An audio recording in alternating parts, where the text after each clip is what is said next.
Bon, ben on va dire très simplement que l'alphabet arménien a été inventé par un savant religieux qui s'appelait Mesrop de son nom de baptême et Mashtots probablement d'un surnom qui lui a été donné.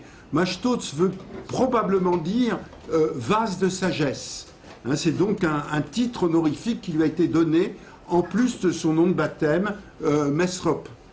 Cela s'est passé en deux temps, c'est-à-dire l'alphabet, l'idée même de l'alphabet est venue à Mashtots dans l'école d'Édesse, Şanlıurfa aujourd'hui, en Turquie, et il a perfectionné son alphabet avec l'aide d'un designer nommé Ruffin dans l'école de Samosate, n'est-ce pas?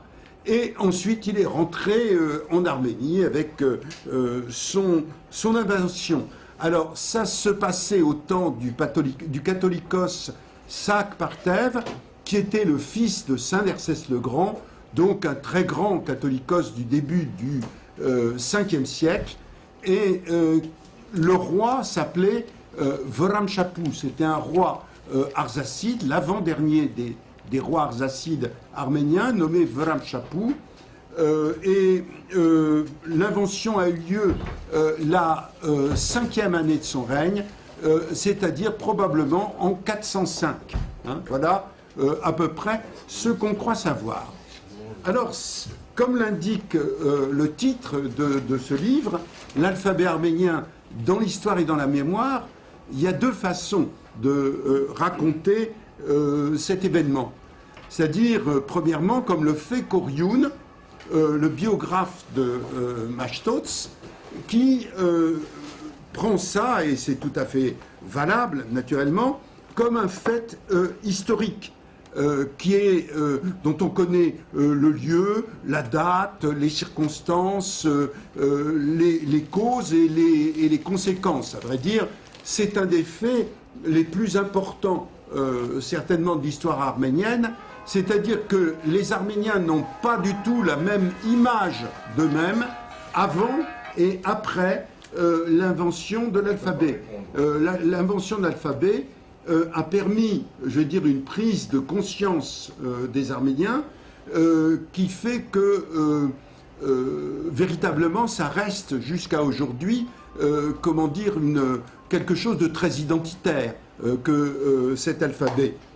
Et puis l'autre façon, c'est la mémoire, c'est-à-dire que dès la mort de Mashtos, pratiquement, on avait pris l'habitude de se réunir sur son tombeau le jour de sa mort et de raconter comment il avait inventé l'alphabet.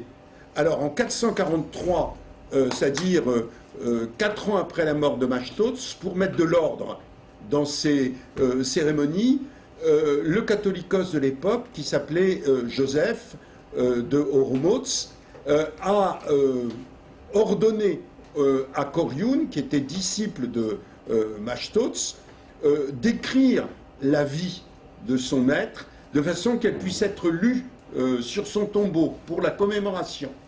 Et c'est ainsi qu'est née la fête des saints traducteurs. Vous savez que la fête des saints traducteurs, c'est quasiment une fête de rentrée, on peut dire de rentrée des classes, puisqu'elle est célébrée par l'Église arménienne le samedi suivant le 4e dimanche après l'exaltation de la croix. Hein. Je ne peux pas vous dire tel jour de septembre ou d'octobre, parce que ça correspond à une définition liturgique, hein, ça dépend. Hein. La fête de l'exaltation de la croix, en général, ça se situe vers le 13 septembre. Hein. Donc c'est 4 semaines après cela qu'on célèbre la fête des saints traducteurs.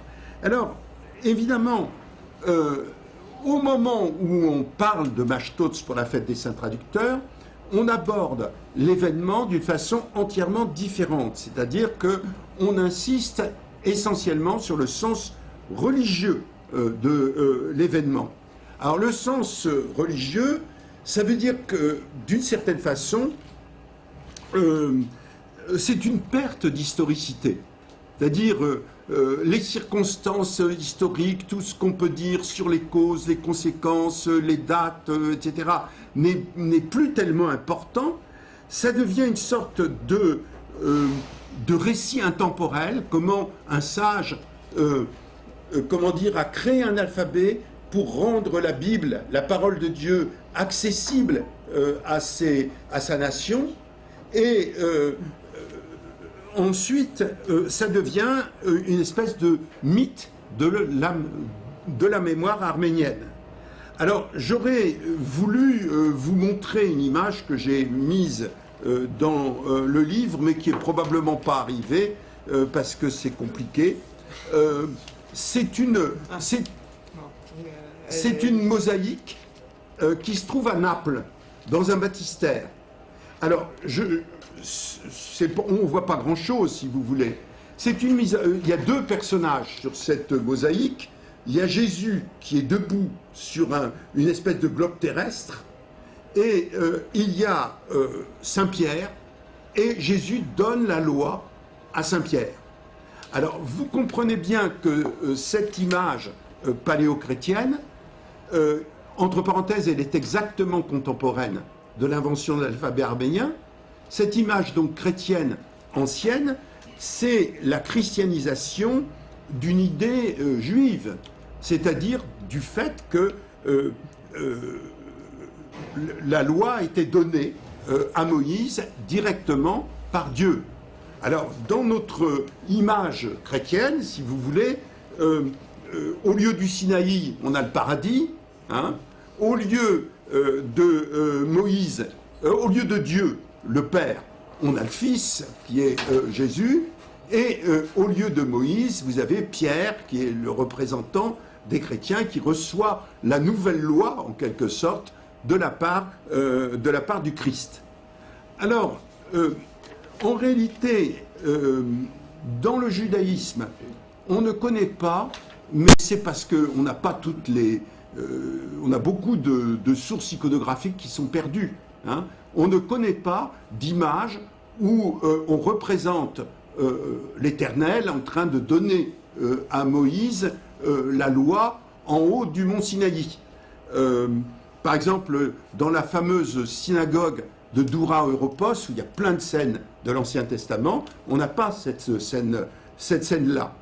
Mais il y a des images chrétiennes qui reproduisent cette image. Par exemple, on a une certaine Bible de Moutier-Graal de l'an 850 qui représente Moïse recevant d'une main qui sort d'un nuage la loi hébraïque. Alors c'est très important parce que cela rejoint le texte même de la biographie de Mashtots. C'est-à-dire qu'Orioun, dans son chapitre 9, paragraphe 3, se risque à comparer Mashtots, l'arménien Mashtots, au grand Moïse qui a parlé à Dieu, n'est-ce pas? Et il dit, ce n'est pas ainsi. Mashtots a reçu l'alphabet de Dieu et il revient en Arménie triomphant, hein, et très heureux. Et Koryoun commente, ce n'est pas ainsi que le grand Moïse exultait plein de joie en descendant la montagne du Sinaï, car il était beaucoup moins heureux. Pourquoi? Ben parce que en bas du Sinaï, veut dire, il y avait les Hébreux qui étaient en train d'adorer le veau d'or. Et donc Moïse a été tellement dépité de voir ça qu'il a cassé les tables qu'il transportait, qu'il a fallu les réécrire par la suite, et qu'on en a peut-être perdu une partie. Et au contraire, Mashtots, quand il est revenu à Varar Chapat, en Arménie, il a été accueilli par le roi, par l'Église, par le clergé, par le peuple en liesse, et ça a été une véritable fête. Et à ce moment-là, on a vu l'Arménie tout entière transfigurée. Parce que on a vu, dit Koryoun dans sa chronique, on a vu Moïse et tous les prophètes, on a vu Paul et tous les apôtres, et les 4 évangiles victorieux du Christ qui sont arrivés et qui se sont mis à parler arménien. Voilà ce qu'on a entendu à ce moment-là. Donc vous voyez, à partir de ce genre de représentation, si vous voulez, quand on dit que Mashtots est un nouveau Moïse, que l'écriture est, je vais le dire en arménien, Asfatsa Parkev, c'est-à-dire donnée par Dieu, n'est-ce pas? L'écriture a été donnée par Dieu aux Arméniens. On rentre presque dans la mythologie, n'est-ce pas? Et on quitte en tout cas l'histoire pour la théologie. Alors justement, revenons à l'histoire. Hein. Revenons à l'histoire et essayons de comprendre, parce que cette carte, au fond, nous explique dans quelles circonstances dramatiques l'alphabet arménien a été inventé, créé. Donc, vous voyez, ici, vous avez une ligne qui est absolument fatale. C'est celle du partage de l'Arménie. Le premier partage de l'Arménie. Au fond, cette carte, elle nous permet de comprendre que l'alphabet a été inventé au moment où l'Arménie va être coupée petit à petit en petits morceaux, au point qu'aujourd'hui, nous avons une Arménie de 28 000 km², alors que c'était un État qui a pu atteindre jusqu'à 500 000 km². Je ne parle pas de l'empire de Tigrane, mais je parle de l'Arménie majeure, mettons à l'époque justement à l'époque où Tigrane signe la paix avec Pompée. Hein, c'est donc très grande. Alors, vous voyez, vous avez le tiers, ou peut-être le quart même, de l'ancien royaume d'Arménie qui revient aux Grecs. Vous voyez? Et vous avez les 2 tiers, ou les 3 quarts, qui reviennent aux Sassanides iraniens. Pardon. Voilà. Et alors, les Sassanides, eh bien, ils ont eu les yeux plus gros que le ventre en voulant s'emparer des 3 quarts de l'Arménie. Parce que c'est pas facile de faire obéir à un peuple montagnard sur un territoire aussi étendu. Alors, ils se sont appliqués à couper l'Arménie en petits morceaux pour pouvoir mieux la contrôler. Alors, ils ont donné, vous voyez, une partie, le Gougak, ils l'ont donné aux Géorgiens. Hein. Ils ont enlevé toutes les provinces du nord, vous voyez, pour les donner à un nouvel État, l'Albanie du Caucase, que j'appelle Albanétie pour qu'on la distingue bien des Balkans. Et puis, la rive de la Castienne, un autre État indépendant qui s'appelle le Balasakan. Et finalement, l'Arménie reste quelque chose de très étendu encore, mais qui est, disons, à des dimensions plus humaines. Alors, dans cette Perse-Arménie, comme on dit, que vous voyez ici, on tolère encore une monarchie arsacide, Archakouni, qui est d'origine parthe, mais en fait qui est la monarchie nationale des Arméniens. C'est-à-dire elle est là depuis si longtemps que les Arméniens la considèrent comme leur monarchie à eux, leur vrai roi, n'est-ce pas? Mais cette monarchie est en sursis. Elle est en sursis parce que d'abord elle a été supprimée. C'est-à-dire avant le roi Veramchapou, si vous voulez, eh bien, il y avait son frère qui était Khosrov. Mais Khosrov a été accusé de complicité avec les Grecs ou d'entente louche avec les Grecs. Il a donc été déposé de son trône. Il n'y a pas eu droit pendant 11 ans, et c'est seulement au bout de 11 ans qu'on a nommé Veramchapou. Hein. Et puis le successeur de Veramchapou, qui s'appelle qui s'appelle Artashir, n'est-ce pas? On lui donne un nom iranien, on le force à avoir un nom iranien, il devrait s'appeler Artaxerxès. Eh bien, il sera supprimé en 428. Donc, vous voyez, nous sommes à la veille, disons, d'une d'une explosion de l'État arménien, même de la suppression de l'État arménien. 428, il n'y a plus d'État arménien du tout. Hein. Et Mesrop Machtots, lui, mourra en 439. Donc, il a créé son alphabet d'extrême justesse. C'est-à-dire à un moment où son pays était en train d'exploser, n'est-ce pas, de se disloquer, n'est-ce pas. Et lui, je n'ai mis que les noms qui concernent Machtots lui-même. Lui, Machtots, il est né dans un petit village qui s'appelle Hattiakuk, les petits êtres. Hatsi, ça veut dire le être. Hein? Il est né à Hattiakuk, dans la province du Taron, pas loin du lac de Van. Hein? Et alors, ça veut dire qu'il était en fait dans une région qui était où les contacts avec les Grecs étaient plus faciles.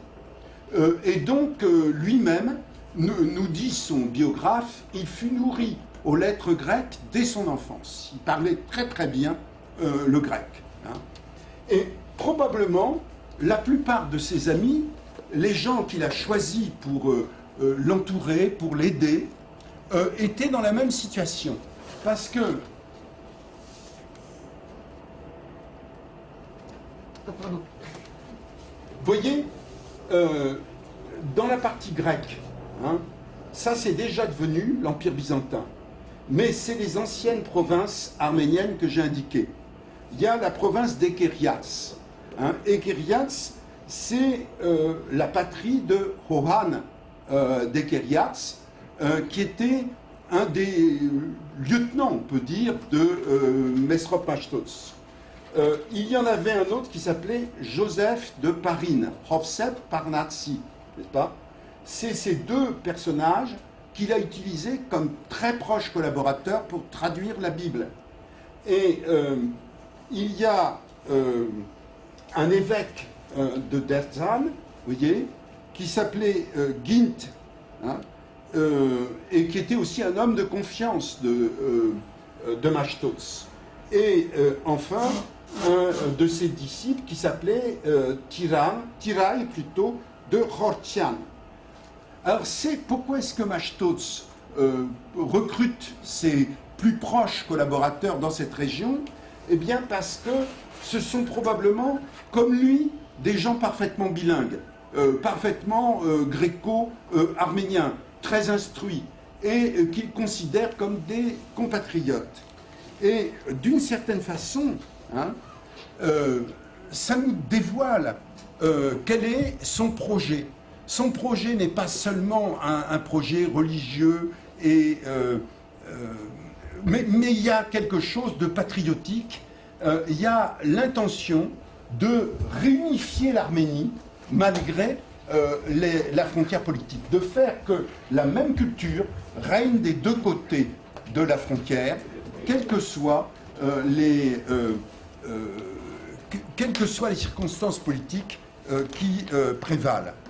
Et c'est ce qu'il va réaliser dans sa mission dans l'Empire byzantin. Je n'entre pas dans le détail parce que c'est très compliqué à expliquer, c'est au chapitre 16. Hein. Donc,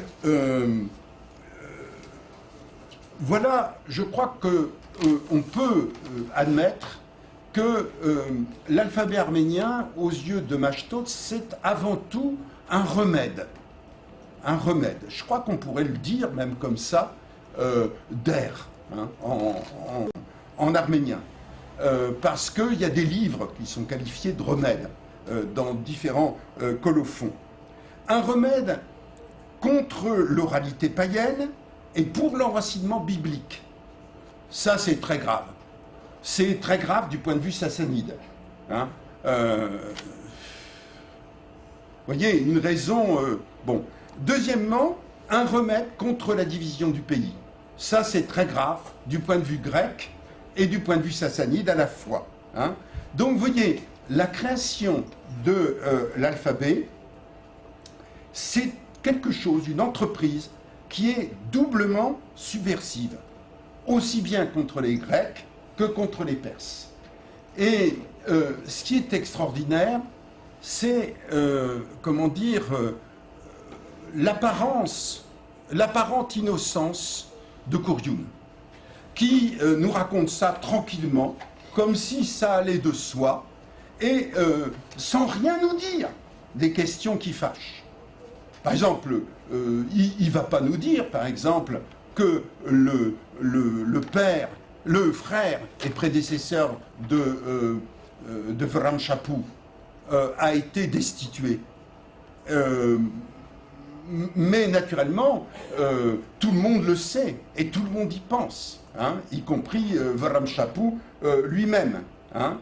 Il ne va pas nous dire non plus que le royaume d'Arménie, que Saak, à partir de 428, est déposé de son trône et reste 10 ans privé de l'exercice normal de sa fonction de catholicos. Il ne nous dit pas les choses les plus importantes, parce que pour lui ce sont des choses indignes, et parce que surtout il veut faire passer le remède, si je puis dire, sans donner l'éveil.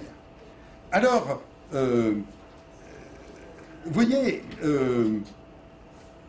il y a quelque chose, vraiment, il faut, quand on lit Kourioun, il faut être à l'affût des non-dits, entendre un petit peu, bien sûr, ce qu'on nous dit, mais surtout ce qu'on nous cache, hein, dans cette affaire. Alors ça, c'est fondamental pour comprendre la première entrevue de Saak et de Mashtots avec le roi Vrramchapou. Hein.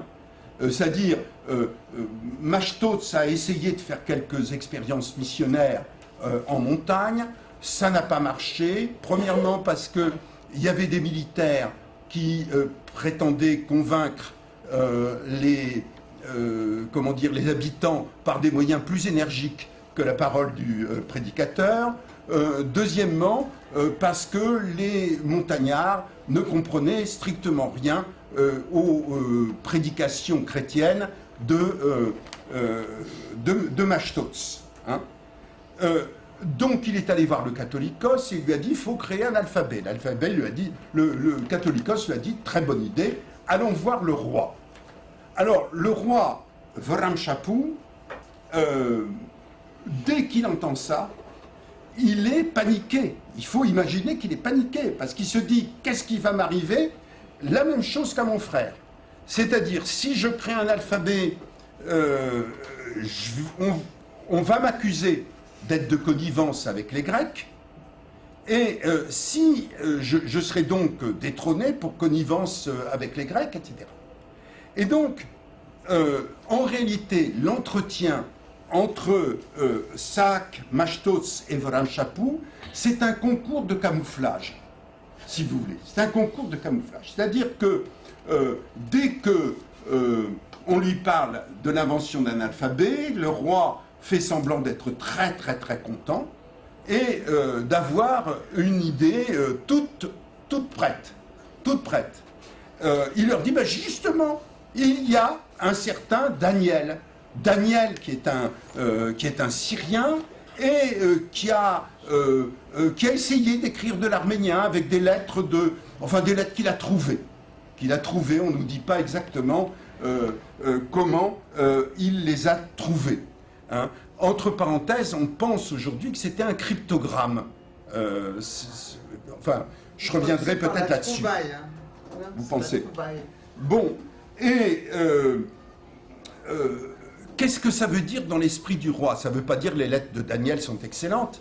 Ça veut dire, si on prend les lettres de Daniel, qui est syrien et pas arménien, hein, et pas grec, et qui habite dans l'Empire sassanide, on ne pourra pas nous faire d'ennui parce que, au lieu d'aller fabriquer quelque chose nous-mêmes, on aura utilisé simplement un alphabet déjà permis dans l'Empire sassanide. Donc, prenons cet alphabet-là, et comme ça, nous n'aurons pas d'ennui. Et naturellement, je veux dire, tous les Arméniens savent que la façon dont les Syriens écrivent leur langue est insupportable. Il n'y a pas assez de lettres, il n'y a pas assez de consonnes et il n'y a pas de voyelles. Hein. Donc ça ne peut pas marcher pour l'arménien. Mais, comment dire, Mashtots a la sagesse de dire, eh ben, on va essayer. Hein. Et il fait semblant d'essayer avec une classe pilote pendant 2 ans. Au bout de 2 ans, il tire la conclusion qui était prévue d'avance, qu'il n'y avait pas assez de lettres pour écrire toutes les syllabes de la langue arménienne et qu'il fallait passer à autre chose. Il dit, je vais aller perfectionner cet alphabet en Asie, comment dire, en Mésopotamie. Alors, vous voyez quel est le bénéfice de cette feinte, c'est que il pourra dire, si il est interrogé, c'est pas un alphabet grec, c'est un alphabet syriaque qui a été perfectionné en Mésopotamie et qui n'a rien à voir avec l'alphabet grec. Alors, naturellement, cette dernière affirmation est un gros mensonge, parce que l'alphabet arménien, contrairement aux apparences, est un dérivé, d'ailleurs assez bien camouflé, de l'alphabet grec. Alors, on va essayer de le montrer. Oui, alors je vais essayer de surmonter mes problèmes.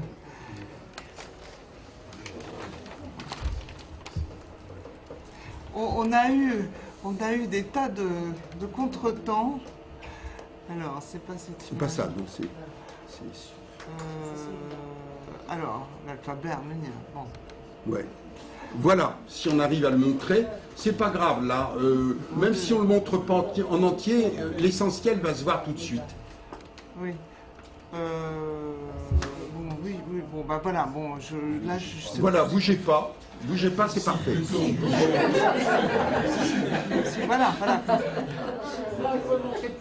Ça m'oblige à faire des manipulations que j'avais pas dû. Voilà. Bon, c'est pas facile et... Voilà. Excusez-moi. Alors. Donc, si vous voulez, pour bien analyser un alphabet, il faut vraiment distinguer 2 choses qui sont très différentes. Hein. C'est ce qu'on appelle la forme externe et la forme interne de l'alphabet. La forme externe, ça veut dire simplement le tracé des lettres.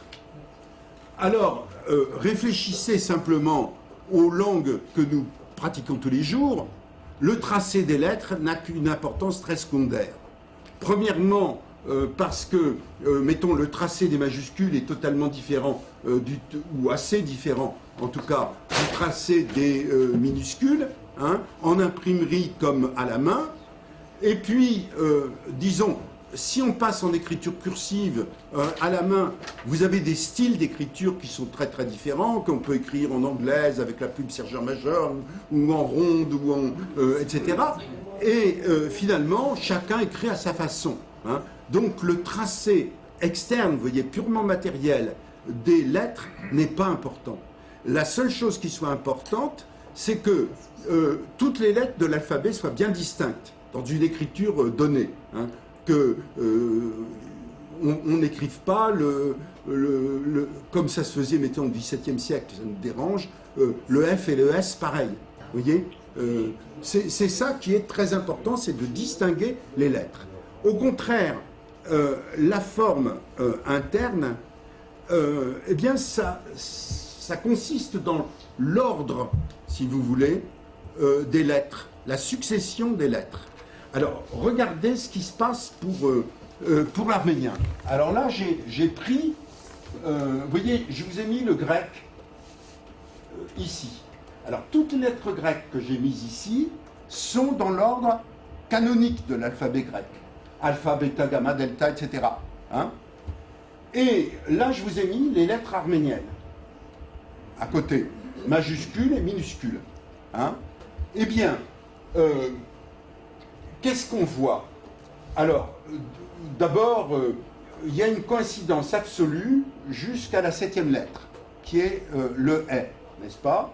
Puis tout à coup, après la 7e lettre, il saute une lettre, et puis de nouveau, il y a une correspondance entre la lettre grecque et la lettre arménienne. Et puis de nouveau, il y a une lettre qui n'est pas grecque, et après, correspondance, etc. Alors, qu'est-ce que ça veut dire? Ça veut dire que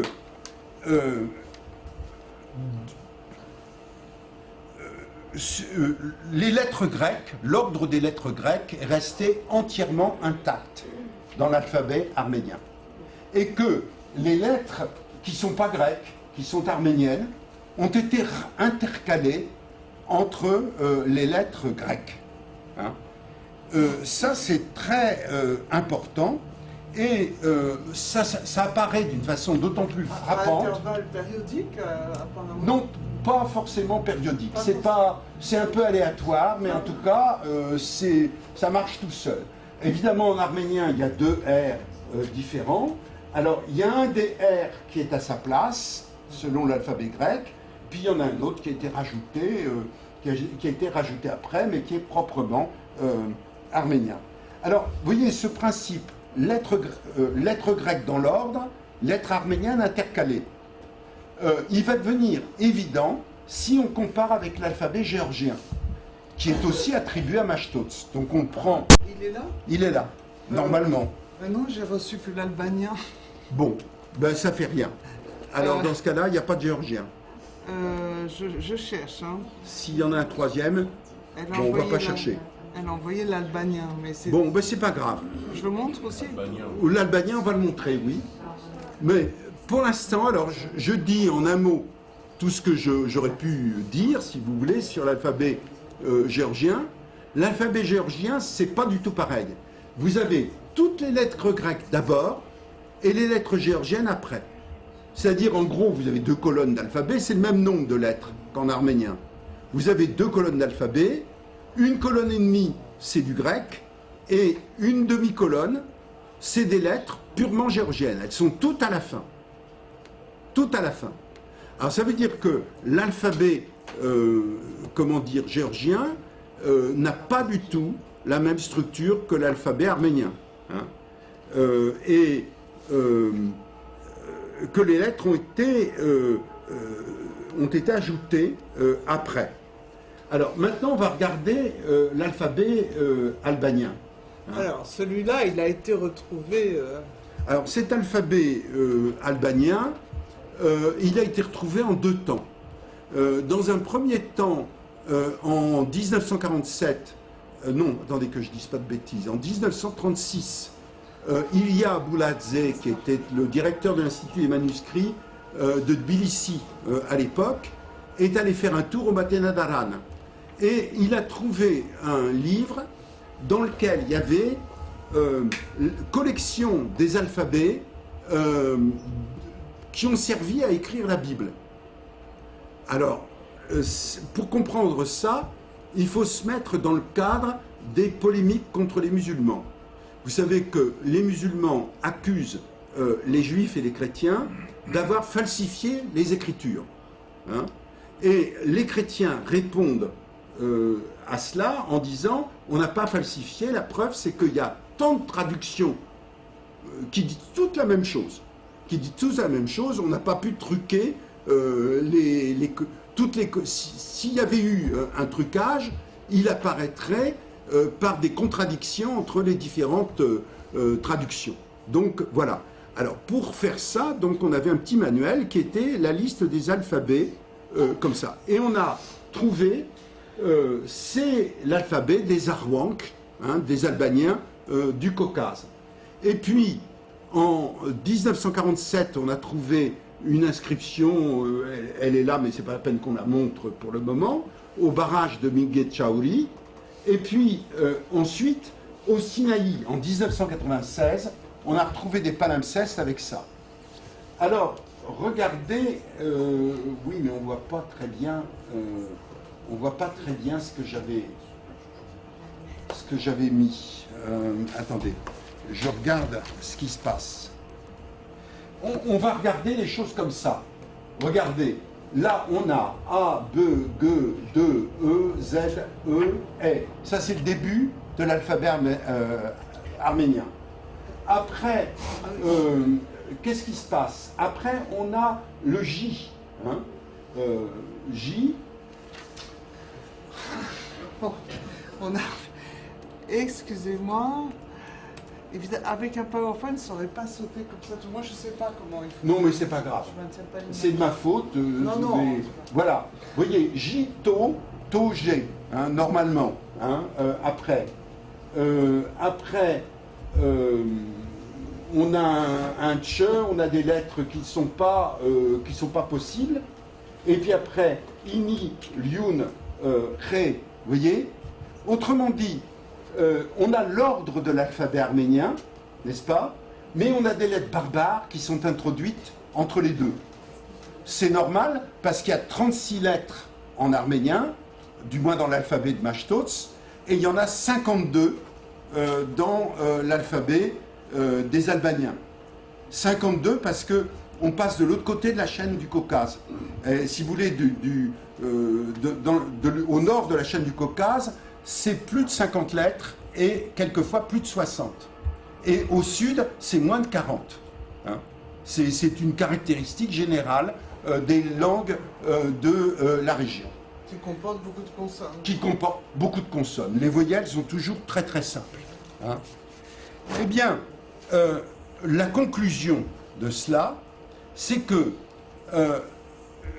comment dire, l'alphabet albanien est par rapport à l'arménien dans la même situation que l'arménien par rapport au grec. C'est-à-dire, pour l'arménien, hein, le grec sert de chose de base avec des insertions entre les lettres grecques. Eh bien, pour l'albanien, hein, l'arménien sert de modèle de base avec des insertions de langue, de sons barbares entre les deux. Hein. Alors, ça c'est extrêmement important parce que cela nous indique que l'albanien dérive de l'arménien. C'est-à-dire que le texte de Koryoun est vrai. Quand Koryoun nous dit que Mashtots a rencontré un prêtre albanien nommé Banyamin et qu'avec lui, il a examiné les sons difficiles de sa langue et il a constitué un alphabet, c'est sûrement vrai. Hein. Il y a une dépendance évidente entre l'alphabet albanien et l'alphabet arménien. Et du même coup, eh bien, ça nous incite à être prudents sur la question du géorgien. C'est-à-dire que, c'est vrai, les géorgiens l'ont maintes fois souligné, la structure de l'alphabet géorgien est très différente de la structure des alphabets albaniens et arméniens. Hein, ça, c'est vrai. Mais est-ce qu'il faut en conclure que Koryoun nous raconte des histoires quand il nous dit que c'est aussi Mashtots qui a inventé l'alphabet géorgien? Ben, c'est pas certain. C'est pas certain. Parce que y a deux arguments très forts en faveur de Koryoun. Premièrement, le récit de Koryoun, les chapitres 15 et 18 de son histoire, ne comportent absolument aucun anachronisme. Ça, c'est difficile, vous savez, quand vous écrivez une fiction historique, de ne pas vous tromper, disons, sur les personnages, etc. Difficile. L'un des points essentiels que les Géorgiens avancent traditionnellement, ils disent, il va voir le roi et il est reçu par le roi Bakour. Ce roi Bakour n'a jamais existé en Géorgie. C'est pas vrai. Il a existé. Il a existé parce que dans la famille royale géorgienne, on donnait le titre de roi à tous les frères, toute la fratrie. C'est-à-dire le frère du roi portait aussi le titre de roi. Hein. Et donc nous savons que le roi Archil, qui était l'aîné, qui est le roi en titre à nos yeux, s'appelait aussi, avait un frère qui s'appelait Bakour. Et que ce frère parlait très bien le grec, parlait très bien des langues, etc. C'est donc lui qui a reçu Mashtots. Et donc ça colle exactement, hein, n'est-ce pas? Et on le sait non pas par une source géorgienne, parce que les Géorgiens ont censuré cette source-là, on le sait par une source syriaque, qui est l'histoire de Pierre Libert, qui est un moine géorgien qui vit en Palestine à la même époque.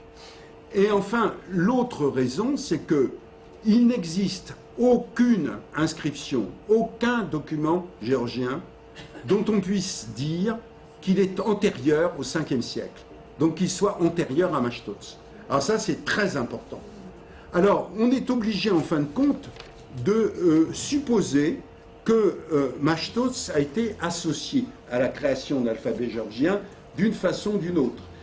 Peut-être est-ce que c'est le Djalla, c'est-à-dire l'interprète géorgien qui est son collaborateur, qui a joué un rôle plus important, mais en tout cas, on ne peut pas dire que l'alphabet géorgien soit antérieur à Machtots.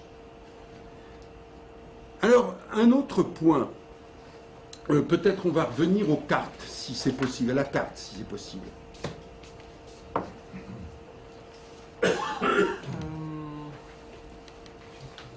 C'était ça l'inscription? Voilà l'inscription. Ça, c'est l'inscription qu'on a retrouvée en 1947 en construisant le barrage électrique de Mingechaoui. Donc, vous voyez, on voit cet alphabet effectivement employé. Hein. Donc, on sait qu'il a existé, que ce n'est pas une invention de savants. Voilà, on l'a trouvé sur le terrain. On ne savait pas le déchiffrer. On n'avait pas assez de lettres pour tout comprendre. Mais on a quand même, c'est-à-dire, c'était Chanidze, le grand linguiste arménien, géorgien, je veux dire, qui a dit tout de suite que l'albanien devait être proche de l'oudi. Et c'était vrai. Ça s'est révélé vrai quand on a eu la documentation du Sinaï. Alors, donc la carte... voilà. Alors, vous voyez l'émission que fait Machtots d'après Koryun. Qu'est-ce qu'il va faire? Il va d'abord aller dans le Gorten, ici. Hein, vous voyez, dans la basse vallée de l'Arax, il descend dans le Gorten. C'est là qu'il y a les joyeux vignerons qui boivent bien et qui racontent des histoires paillardes sur les dieux, n'est-ce pas? Et donc, malheureusement, il est accompagné d'un prince qui emploie la force des armes pour essayer de détruire les idoles. Donc, les gens traversent l'Arax et ils vont se réfugier chez les Marques à ce moment-là. Et une fois que Machtots aura inventé son alphabet, il revient chez les Marques pour tirer l'affaire au clair. Il fait des missions au Siounik, vous voyez. Il fait des missions dans le Balasakan, au Gardman, au Tachish, hein, et naturellement chez les Ibères, mais aussi dans les provinces byzantines. Hein. Autrement dit, si vous voulez, il y a toute une partie de l'Arménie qu'il laisse, toute la partie centrale, toute la partie du lac de Van, il la laisse absolument intacte. Alors, on peut naturellement former à ce sujet différentes hypothèses. Dire c'est parce que Koryun ne sait pas, et par conséquent il ne parle que de ce qu'il a vu directement, donc il ne parle pas des visites que Machtots aurait pu faire dans ces régions. Après tout, comme ça. C'est pas tellement satisfaisant comme hypothèse, parce que Koryun est quand même quelqu'un de très consciencieux, disons, pour tout ce qui concerne les œuvres missionnaires de son maître. Alors, il y a une autre explication, je dirais même deux autres. La première, c'est que, au fond, toute cette région vannique, c'est proche de sa patrie à lui. Et c'est proche aussi du monde grec. Et c'est des régions qui sont christianisées d'une façon supérieure. Vous voyez, à Ashtishat, qui était le domaine privé des catholicos, ont montré une église dont on disait c'est le siège de Saint Thaddée. Autrement dit, c'est de là qu'est partie la première christianisation en langue syriaque du pays arménien. Et donc très probablement, si vous voulez, on avait des régions qui étaient chrétiennes. S'il est allé du côté byzantin, c'est parce qu'il voulait faire cesser la liturgie en langue byzantine et installer la liturgie arménienne. C'est tout à fait autre chose. Mais dans ces régions-là, au fond, il y avait déjà un fond chrétien qui faisait que la question des missions était beaucoup moins aiguë que, voyez, dans ce nord de l'Arménie, près des montagnes du Caucase. Mais il y avait aussi probablement une autre raison. C'est que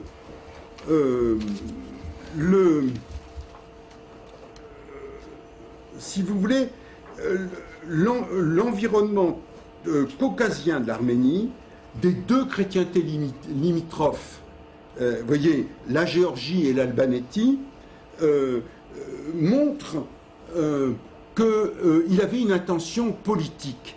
C'est-à-dire, il voulait que le christianisme devienne indéracinable dans la région. Hein. C'est-à-dire que l'Arménie ne soit pas la seule collectivité chrétienne dans la région, mais que les Ibères, c'est-à-dire les Géorgiens, hein, et les Albaniens du Caucase deviennent eux aussi, soient eux aussi munis de leur écriture, munis de leur littérature religieuse, de façon à pouvoir résister. Je crois qu'il n'y a pas on n'a plus besoin de ceci. Vous voyez, donc il n'y a pas de problème. Alors, naturellement, les faits vont lui donner raison, parce que il est juste à la veille du retournement de la politique des Perses sassanides. C'est-à-dire, les Perses sassanides étaient relativement tolérants à l'égard du Caucase, et tout à coup, hein, en 449, ils vont ordonner la conversion forcée de tous les peuples chrétiens du Caucase. Et on en a un témoignage très net dans le chapitre 14 de Corioun. Corioun nous fait l'éloge d'un prince du Siounik qui reçoit chaleureusement Machtots. Et il nous dit le valeureux Vassak Sissagan, homme de conseil, intelligent, prévoyant par la sagesse de Dieu, apportée par la grâce. Hein. Eh bien, ce bon chrétien Vassak Sissagan, c'est le futur traître Vassak Siouni. Hein. Alors, au moment où Corioun écrit, c'est probablement 442, hein, ou 442 ou 443. À ce moment-là, il n'est pas encore de question de persécution, ça sera en 449 que ça commence. Mais Vassak Sissagan vient d'être nommé Marspan. Il n'y a plus de roi depuis 428. Et Vassak Sissagan vient d'être nommé gouverneur au nom du roi de Perse. Et apparemment, à ce moment-là, il se pose en bon chrétien et en zélé serviteur de l'Église. Donc, on ne peut pas encore prévoir l'édit 449 ordonnant la conversion forcée des chrétiens et le fait que Vassak, au moment où les persécutions s'annoncent, reste en fonction et soutient, en fin de compte, la politique des Perses. Alors, il y a quelque chose qui apparaît très clairement dans le livre de Corioun, c'est la personnalité de Machtots. C'est-à-dire que, vous voyez, il y a... prenez par exemple la façon dont on présente les évangélistes dans les manuscrits arméniens. vous avez deux types de représentations. Hein. Vous avez les évangélistes qui sont debout, tous les quatre. Hein, ils sont debout, et puis ils lèvent le bras comme, si vous voulez, comme s'ils faisaient un discours. Pas. Et puis vous avez les évangélistes qui sont assis, hein, en train de copier leur évangile sur un pupitre, et quelquefois c'est très très précis, on voit les plumes, on voit les encriers, on voit tous les instruments dont ils se servent pour faire leur travail. Alors là, c'est exactement le problème de je ne sais pas, de la sédentarisation bureaucratique de l'Église au Moyen-Âge, si vous voulez. C'est-à-dire que une fois, j'étais avec Karekin Ier, n'est-ce pas, dans sa cuisine. Et il commence à me faire un discours, et il me dit, comment dire, Etchmiadzin n'est pas institution, mais mission. Vous voyez? Alors, il a raison au point de vue de l'origine du mot évangile. Parce que l'origine du mot évangile, vous savez, ce devrait être une marque déposée par Marc, hein, je veux dire. Parce que c'est lui qui, le seul des quatre évangiles, qui commence par évangile de Jésus-Christ, etc., qui s'appelle vraiment évangile. Les autres, regardez Matthieu, il s'appelle livre de la génération de Jésus. Hein. Il ne s'appelle pas évangile. Hein. C'est à cause de Marc qu'on a appelé les évangiles évangiles. Et Marc lui-même, de qui il tient ce mot? Eh bien, il le tient d'Isaïe.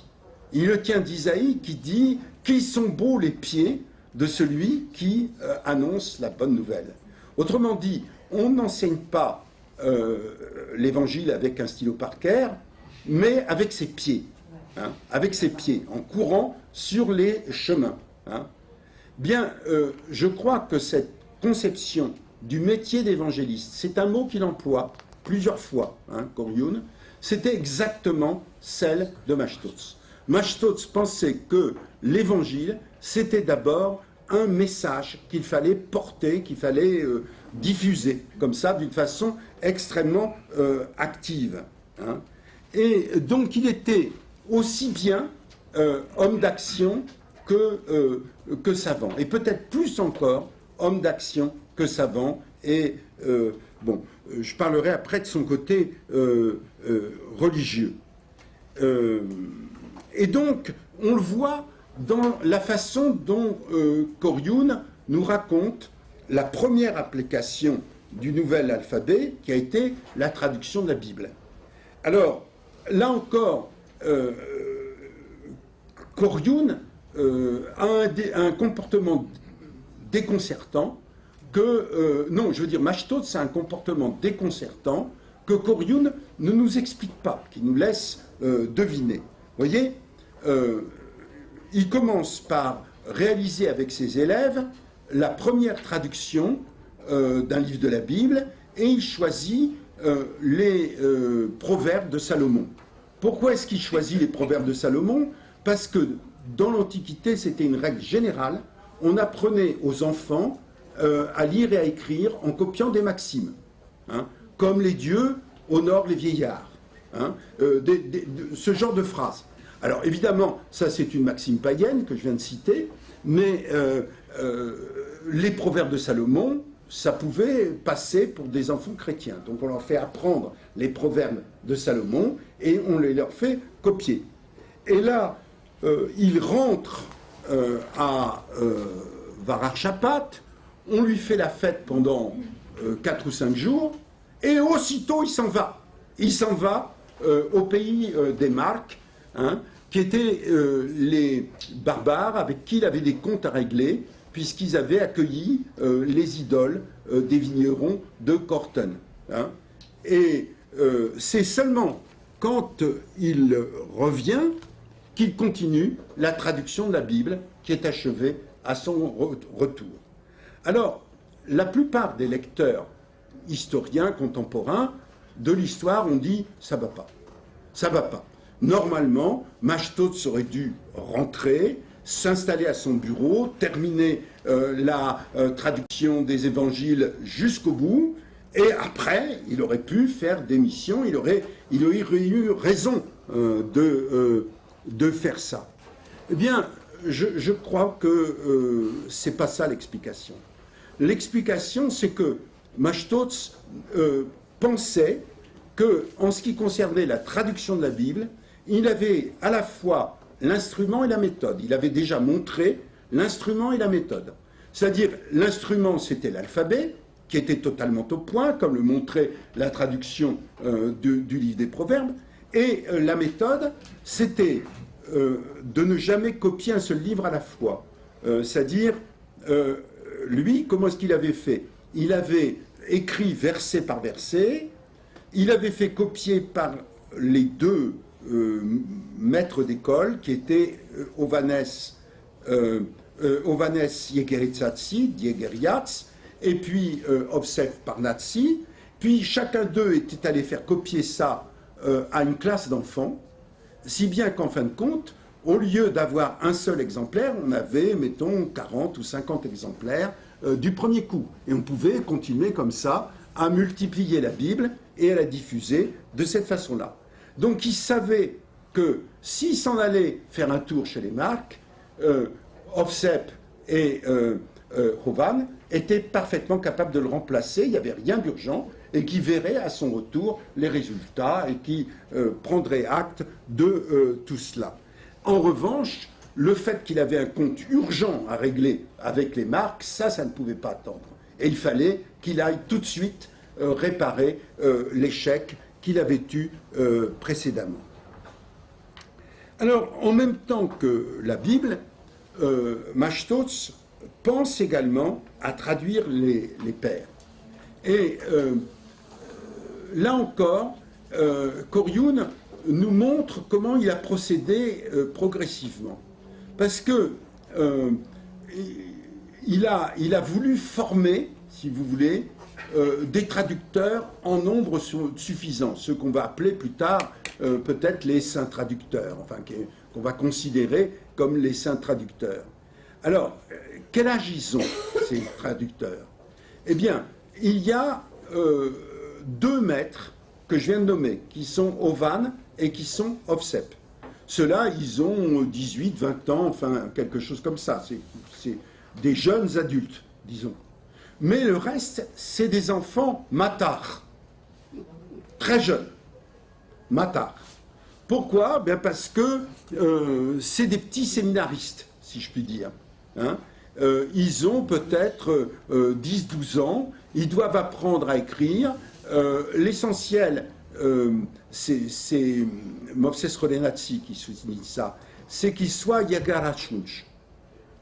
C'est-à-dire qu'ils aient le souffle long, parce qu'ils auront plus tard à devenir curés, donc à chanter des chants qui n'en finissent plus. Et donc il faut absolument qu'ils aient le souffle long, mais à part ça, on va les instruire. Et on voit comment ces enfants grandissent dans le livre de Corioun. C'est-à-dire au début, donc il copie l'alphabet là avec Corioun. Après ça, Corioun va faire sa tournée dans l'Empire byzantin. Les enfants déjà quelques années de plus. Alors il les laisse tout seuls à Mélitène, dans une école grecque, pour commencer à apprendre le grec. Hein. Donc on voit, il n'est pas encore question de les faire traduire. Et puis après, il les envoie en deux groupes, les uns à Édesse, les autres à Constantinople, à Édesse pour faire du syriaque et à Constantinople pour faire du grec. Naturellement, ceux qui sont à Édesse sont jaloux de ceux qui sont à Constantinople. Ils s'en vont sans permission et ils rejoignent leurs amis de Constantinople. Alors, il y a un point dans les traductions que Corioun passe tout à fait sous silence. Peut-être parce qu'il concerne plus Saak que Mashtots. Nous savons, non pas d'après les chroniques historiques, Mais nous savons, d'après les travaux du révérend père Charles Renou, que Saak a fait envoyer à Jérusalem des clercs qui étaient chargés de traduire en arménien les liturgies de la ville sainte, notamment le lectionnaire, qui indique les lectures pour tous les jours de l'année, pour toutes les grandes fêtes, le lectionnaire. Hein. Eh bien, le lectionnaire, si vous voulez, c'est très important, parce que ça prouve que la liturgie de Jérusalem était calquée avait servi de modèle à la liturgie d'Erevan. Et il y a quelque chose, il y a une conséquence très importante de cela, qui est le fait que les Arméniens ont mordicus maintenu la célébration de Noël le 6 janvier. Pourquoi? Parce que c'était l'usage de Jérusalem. C'était les Grecs qui avaient inventé de célébrer ça le 24 décembre, et les Arméniens n'ont jamais consenti à cette modification. Hein. Et alors, on a retrouvé depuis quelque temps des lettres des documents extrêmement importants. Hein. C'est-à-dire que on a retrouvé une lettre de Macaire, qui était patriarche de Jérusalem en 436, et qui écrit à Vertanes, le fils de Saint Grégoire l'Illuminateur, pour lui expliquer comment il faut célébrer les baptêmes. Et c'est Abraham Terian qui a publié ça assez récemment. C'est spectaculaire, vous voyez, ça vous montre l'attachement des Arméniens à Jérusalem comme quelque chose de très ancien. Alors, on sait depuis très longtemps que les Arméniens avaient traduit les catéchèses baptismales, la formation, si vous voulez, des catéchumènes adultes de Cyril de Jérusalem. Eh bien, aujourd'hui, l'explication la plus vraisemblable qu'on ait du Philon arménien, c'est-à-dire l'ensemble des œuvres de Philon qui sont traduites en arménien, qui sont plus complètes que les œuvres en grec, c'est que ces œuvres servaient au départ à Jérusalem à la formation des catéchumènes adultes. Alors donc, vous voyez, il y a tout, et puis vous savez, évidemment, je n'ai pas besoin de développer tous les liens de Jérusalem avec de l'Arménie avec Jérusalem jusqu'à aujourd'hui, n'est-ce pas? À quel point c'est quelque chose d'important. Bien, c'est très mystérieux que Corioun ne dise rien de tout cela.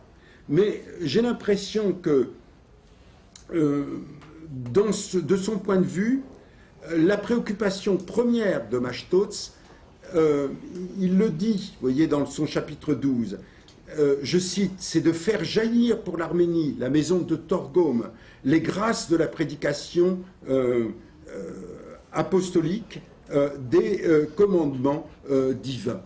C'est-à-dire que il veut, Machtots, au fond, ne veut pas que les Arméniens aient besoin d'aller à Jérusalem. Il veut que Jérusalem vienne aux Arméniens, que ça soit, disons, que Varar Chapat devienne une nouvelle Jérusalem, où ils trouveront tout ce dont ils ont besoin.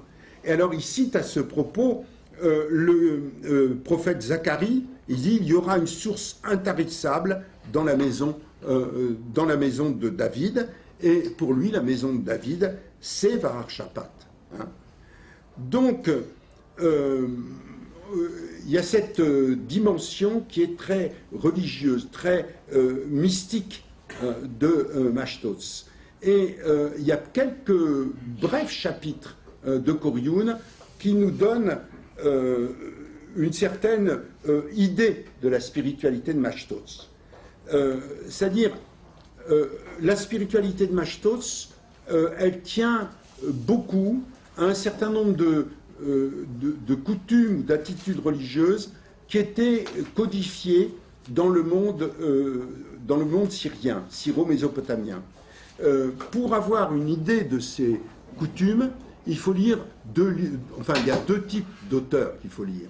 Il faut lire Théodoré de Cire, qui a écrit une histoire sacrée, une histoire ecclésiastique en réalité, dans laquelle il décrit mot pour mot tous les exercices monastiques que je veux dire, Machtots faisait avec ses disciples.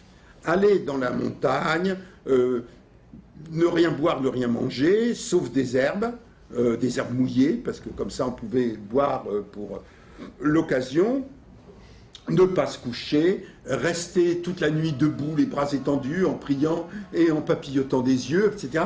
Tous ces exercices qui paraissent comme ça étaient déjà codifiés par les ascètes. Et certainement, Machtots a reçu cela de l'exemple syrien. Et le deuxième point, c'est ce qu'il appelle le don des larmes. Hein. C'est-à-dire qu'il cite le psaume, Isaïe 10, 15, c'est quand tu gémiras que tu sauveras ta vie. C'est-à-dire que la cause principale, si vous voulez, du péché, c'est ce que Jésus appelle la sclérocardie, l'endurcissement du cœur, n'est-ce pas? Et donc, le seul moyen de vaincre l'endurcissement du cœur, c'est de pleurer. Hein, c'est de pleurer. Alors pourquoi est-ce qu'on pleure? Ben parce que on arrive, vous voyez, c'est une componction, en quelque sorte, assez... Bon. Alors, une fois qu'on a le don des larmes, eh bien, on est capable, dit Machtots, de s'enivrer non pas de vin, mais de se gorger de l'esprit. Hein. Je cite exactement les textes. De se préparer le cœur par des chants spirituels à glorifier et à louer Dieu. Hein. Comme cela, on arrive à l'art perdu du grand Moïse, qui est l'art de parler à Dieu. Hein. Moïse, il était Asfatsaros. Hein, et c'est pour ça qu'il a reçu les lettres Asfatsaparkev, hein, données par Dieu. Donc, le mérite de Korioun, ça a été de brosser un portrait complet de Machtots. Un saint ascète, un mystique, un savant, un homme d'action. Hein. Quand l'invention de l'alphabet est devenue, aussitôt après la mort de Machtots, en 439, l'objet d'une commémoration liturgique, l'œuvre de Korioun a été graduellement remplacée par des extraits ou des résumés.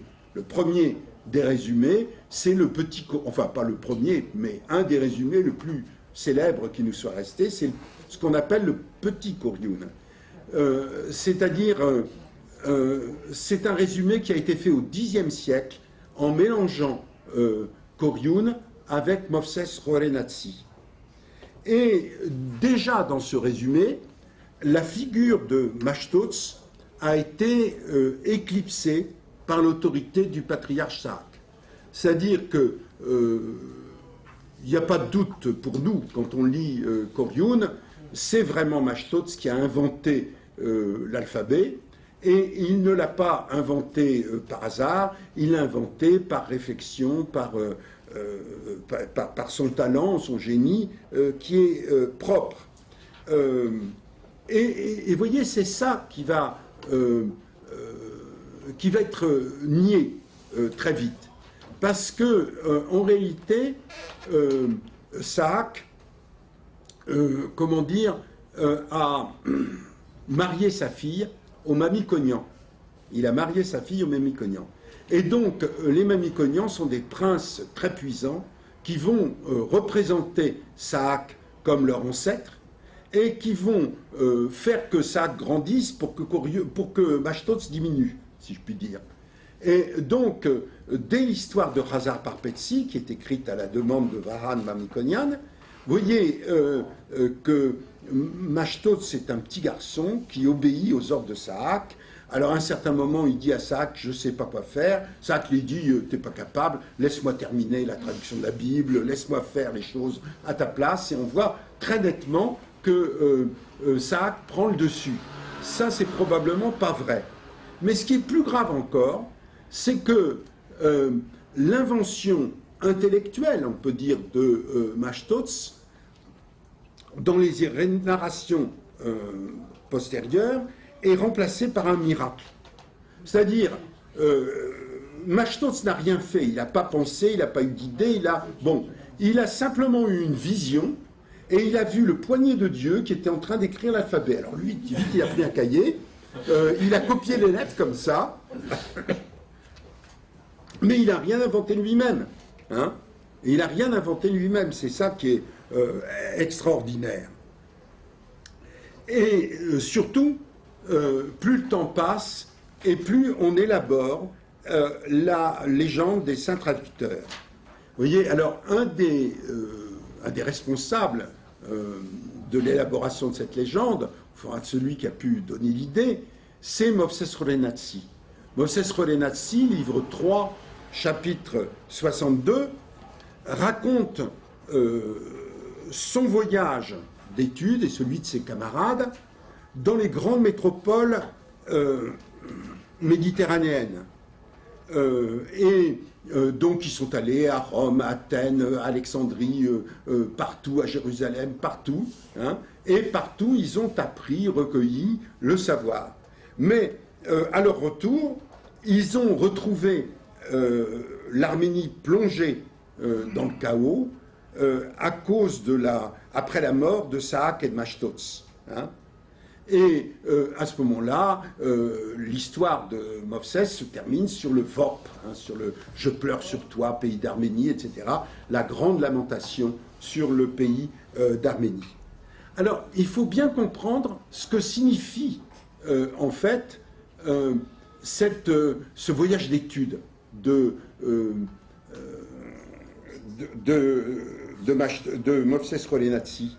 Je veux dire, cette sortie pédagogique, c'est une métaphore de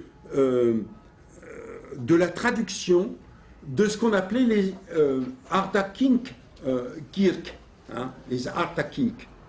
C'est-à-dire, les Ardakink, c'est les gens du dehors, c'est les païens. Hein. Et malheureusement, vous savez, il y a un essai de Clément d'Alexandrie qui dit pourquoi il faut faire étudier la philosophie païenne aux enfants chrétiens. Hein, ben pour qu'ils ne soient pas idiots, hein, c'est certain. Bon, alors, c'est pareil. Malheureusement, il faut reconnaître qu'il est nécessaire, même quand on est chrétien, d'étudier la grammaire, la philosophie, la rhétorique, etc.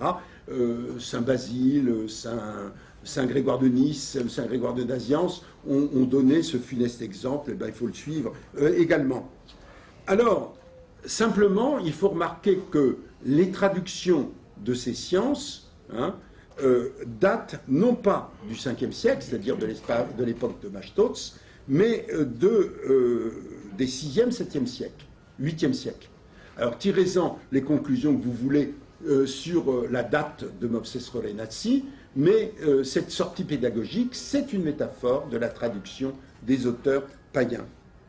Alors, c'est pour ça que dans la tradition ultérieure, toutes les traductions arméniennes, indistinctement, que ce soit la Bible, que ce soit les pères, ou que ce soit la philosophie païenne, vous voyez, les arts païens, ont été attribués globalement aux saints traducteurs qui étaient supposés être des disciples de Saak et de Machtots.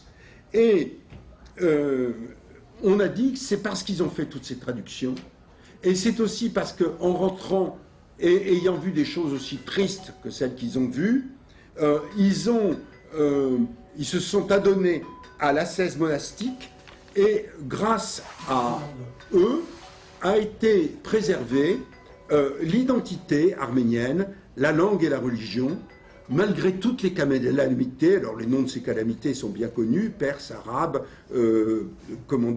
turcs, mongols, turcomans, hein, qui ont été envoyés par Dieu en châtiment des péchés des Arméniens. Alors, pour illustrer cette tradition, si vous voulez, des saints traducteurs, j'ai choisi le panégyrique de Vardan Areveltsi.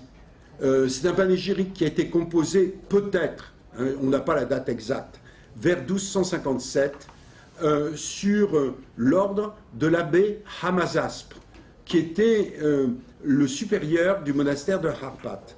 Pourquoi est-ce que je dis 1257? Parce que on peut imaginer, parce que la grande salle d'Hamazaspre a été inaugurée en 1257. Et on peut imaginer que le panégyrique a été prononcé à ce moment-là.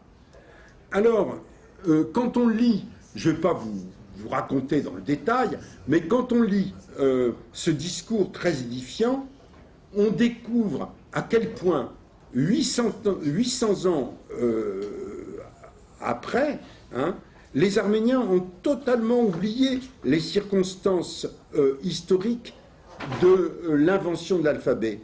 Et ils s'intéressent à des questions identitaires, religieuses, métaphysiques. C'est-à-dire au péché et la pénitence. Pourquoi sommes-nous si malheureux? Parce que nous avons péché. Dieu nous a châtiés, nous avons péché. Et quelle est la voie du salut? Eh bien, mes bien chers frères, c'est la pénitence, le repentir. Regardez les saints traducteurs. Mais la vraie question identitaire, c'est cet alphabet merveilleux. Pourquoi est-ce qu'il n'y a que deux peuples au monde, les Arméniens et les Hébreux, qui ont eu des lettres Asfatzaparkev, données par Dieu? Alors, bien entendu, les lettres Asfatzaparkev, ça veut dire des lettres pas comme celles des Grecs, pas comme celles des Syriens, pas comme celles des Géorgiens. Eh bien, la réponse tient dans une seule phrase. L'écriture est un remède contre l'oubli de Dieu. Voilà la réponse du Vartapet. Mais, naturellement, si vous écrivez en arabe, si vous écrivez dans une langue qui n'a pas une écriture Asfatzaparkev, vous allez forcément écrire des blasphèmes et des choses impies, n'est-ce pas? Donc, il n'y a qu'à voir les résultats. L'arabe, l'islam, les Grecs, les Syriens, etc., le concile de Chalcédoine. Vous savez, Madame Garsoyan dit que en bon arménien classique, il y a trois choses qui sont pires, n'est-ce pas? Premièrement, le feu des Perses, ça me paraît naturel. Deuxièmement, le sable du désert où naquit l'impur Mahomet. Et troisièmement, le concile de Chalcédoine, n'est-ce pas? Et donc, voilà. Alors, ils vont inventer, Vartan nous montre qu'à son temps, il y avait une généalogie des Écritures. C'est-à-dire, on disait la première écriture, c'était Enoch. Ce fut Enoch. Pourquoi? Parce que Enoch voyait que les fils de Seth se sont mélangés avec les filles de Caïn, affreux mélange, et il commence à mal tourner, pour dire les choses. Et donc, avant que le monde n'oublie Dieu, Enoch note tout ce qu'il a entendu raconter par Adam et par ses successeurs à propos de Dieu, dans une écriture que malheureusement nous n'avons plus, parce qu'elle a été noyée par le déluge, n'est-ce pas? Et puis, après le déluge, les hommes se réunissent pour construire la tour de Babel, et là, c'est l'abomination de la désolation. Les langues sont mélangées, mais surtout, les Assyriens inventent le cunéiforme et les Grecs inventent leur écriture impie. Et voilà. Alors, résultat de ces inventions, l'idolâtrie menace de submerger la terre. Alors, à ce moment-là, Dieu donne l'écriture aux Hébreux. Et Moïse sauve la connaissance de Dieu grâce à l'Ancien Testament. Puis, arrivée du Christ. Alors, cette fois-ci, le Christ, pas besoin d'écrire, parce qu'on garde un souvenir ineffaçable de la rencontre avec le Christ. Donc, les apôtres n'ont jamais rien écrit de leur vie, parce que ça ne les intéressait pas, ils avaient une mémoire comme ça. Mais, à ce moment-là, il y a quand même des gens qui ont commencé à oublier, et ils ont écrit l'évangile en grec, malheureusement. Alors, le résultat, c'est toutes les erreurs du IVe siècle, Arius, puis du 5e siècle, Nestorius, le pape Léon, et j'en passe, n'est-ce pas, Eutychès, j'en passe. Alors, prévoyant toutes ces hérésies, la Providence a donné les lettres arméniennes à Machtos pour permettre aux Arméniens de rester les seuls vrais chrétiens, malgré l'erreur des Grecs, des Romains, des Syriens, des Géorgiens. Hein. Donc voilà, si vous voulez, ce qu'on raconte au XIIIe siècle, au moment de la fête des saints traducteurs. Voilà, vous voyez qu'il n'a plus grand-chose à voir avec l'histoire. Alors, je conclurai, si vous voulez, par une touche de scepticisme. C'est-à-dire que, voilà, c'est parce que je suis allé il y a lundi à la remise du prix Guizot qui était décerné à M. Olivier Grenouillot, professeur à Lorient, pour un livre très intéressant publié dans la Bibliothèque des Histoires chez Gallimard, qui s'appelle « La Révolution abolitionniste ». Et M. Grenouillot est un spécialiste de ce problème. Il a écrit 3 livres sur la question, c'est-à-dire l'histoire de la traite des Noirs, en gros, et ensuite il explique donc dans ce livre l'histoire de l'abolition. Alors, manifestement, c'est un livre très très savant, si vous voulez, dans lequel on apprend toutes sortes de choses sur les personnes qui sont intervenues, et voilà. Mais il y a une question qu'on se pose et dont on ne reçoit pas très bien la réponse. C'est au fond, je veux dire, l'esclavage, c'est une invention, une institution très très ancienne. Ça a duré des millénaires et dans toutes les sociétés. Et pourquoi est-ce que tout à coup, si vous voulez, entre la fin du XVIIIe siècle et, on peut dire, je veux dire, jusqu'aux les 2 premiers tiers du XIXe siècle, on a décidé, dans les sociétés occidentales, naturellement pas dans les sociétés, je ne sais pas, islamiques et autres, d'abolir l'esclavage. Hein. Pourquoi est-ce qu'on a fait ça? Alors, évidemment, on peut formuler toutes sortes d'hypothèses à ce sujet, des hypothèses économiques, etc. Mais ce sont des hypothèses qui ne sont pas faciles à vérifier et qui ne sont peut-être pas tout à fait satisfaisantes. On a un peu l'impression que les historiens n'expliquent jamais rien, hein, quand on entend quelque chose comme ça. Eh bien, les chroniqueurs arméniens sont différents. Hein. C'est-à-dire que jusqu'au XVe siècle, ils ont cru avoir la clé théologique de tout ce qu'ils racontaient. Hein. C'est-à-dire, ils pouvaient justifier par des citations bibliques, par les desseins de la Providence, par tout ce qu'il fallait, n'est-ce pas, tout ce qui se passait, et ils ont cru qu'ils avaient la clé. Alors, quand est-ce qu'on a perdu pied? Eh bien, c'est peut-être 14e. Hein. C'est peut-être Frick qui écrit la première plainte contre Dieu, hein, et qui dit pourquoi est-ce que tu as créé l'Arménien si c'est pour le faire souffrir à ce point-là? Tu aurais mieux fait de ne pas nous créer ou bien de nous exterminer, n'est-ce pas?